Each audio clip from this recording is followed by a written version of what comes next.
پہلی بات جو وہ کہتے ہیں کہ ہم کھانے پر فاتحہ پڑھتے ہیں اور آپ کھانے پینے کی چیزوں پر رقیہ کرتے ہو، تو دونوں میں کیا فرق ہے؟ دونوں میں زمین اور آسمان کا فرق ہے۔ فرق یہ ہے کہ جو ہم کرتے ہیں وہ اللہ کے نبی صلی اللہ علیہ وسلم سے ثابت ہے، اس لیے ہم کرتے ہیں۔ جو آپ کرتے ہو وہ اللہ کے نبی صلی اللہ علیہ وسلم نے نہیں کیا ہے، تو دونوں میں زمین آسمان کا فرق ہے۔ ہم اگر رقیہ کرتے ہیں تو اللہ کے نبی صلی اللہ علیہ وسلم نے رقیہ کیا ہے۔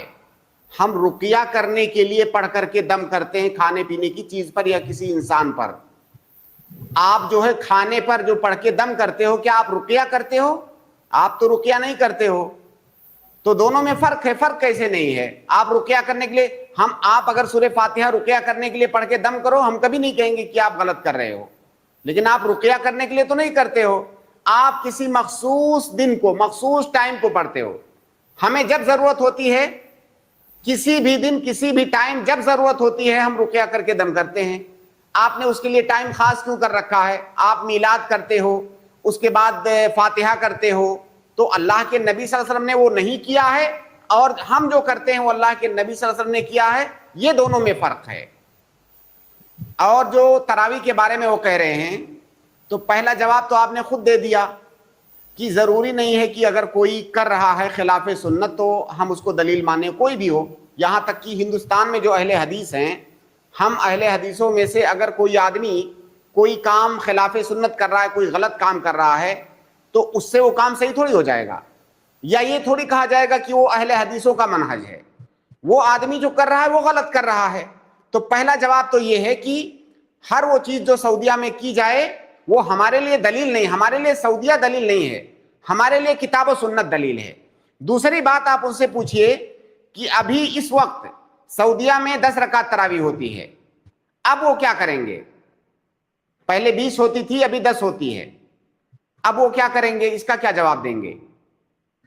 اسی طرح ان سے یہ بھی پوچھئے کہ سعودیہ میں آمین اور رفع الیدین بھی کرتے ہیں۔ سعودیہ کے علماء نماز کے اندر ماموم کے لیے سورہ فاتحہ کو بھی واجب کہتے ہیں، تو اس کو کیوں نہیں دلیل مانتے ہیں وہ؟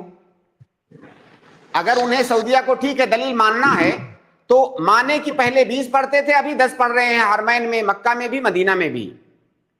اسی طرح سے وہاں کے علماء کے جو فتاوی ہیں نماز کے مسائل سے متعلق، چاہے آمین کا مسئلہ ہو، رفع الیدین کا مسئلہ ہو، یا صف بندی کا مسئلہ ہو، یا نماز کے اندر سب سے اہم چیز سورہ فاتحہ پڑھنے کا مسئلہ ہو، ان سب چیزوں میں ان کے فتاوی کو قابل تقلید کیوں نہیں مانتے وہ لوگ؟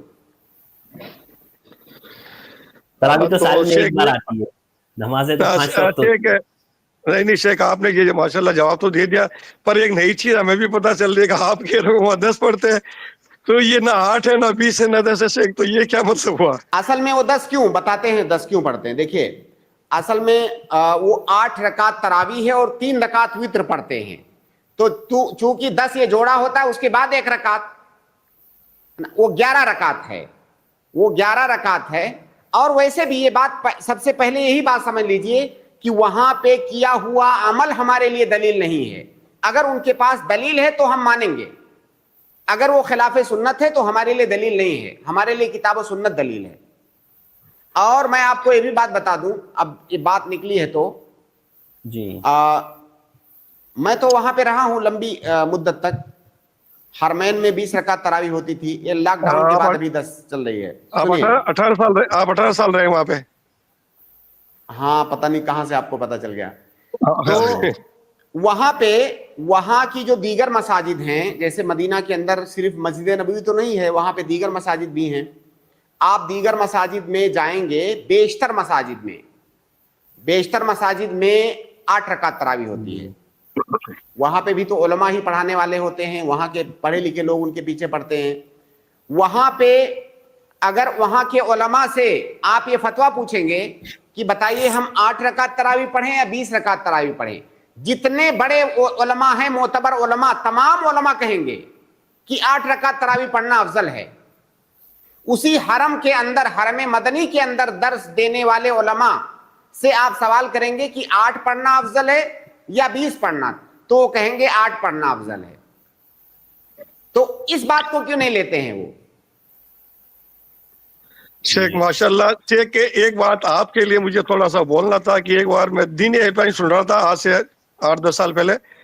شیخ کفایت صاحب نے کہا کہ بھئی اب جو ہم کر رہے ہیں یہ تو سوال آتے ہیں تو آپ جاؤ نہیں, جیسے کہ ہم بہت جلد ایک پروگرام لا رہے ہیں جو لائیو آئے گا.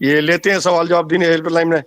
تو لائیو جو آئیں گے مطلب وہ ایسے کیسے مطلب سوال کا جواب دیں گے؟ ان کے پاس تو چاروں طرف سے تیر چلیں گے, ادھر سے کوئی بھی سوال داغ دے گا. لیکن ماشاء اللہ کے نیک بندے بہت ہیں, آپ جیسے بہت ہے, ہمیں بہت فائدہ ملا.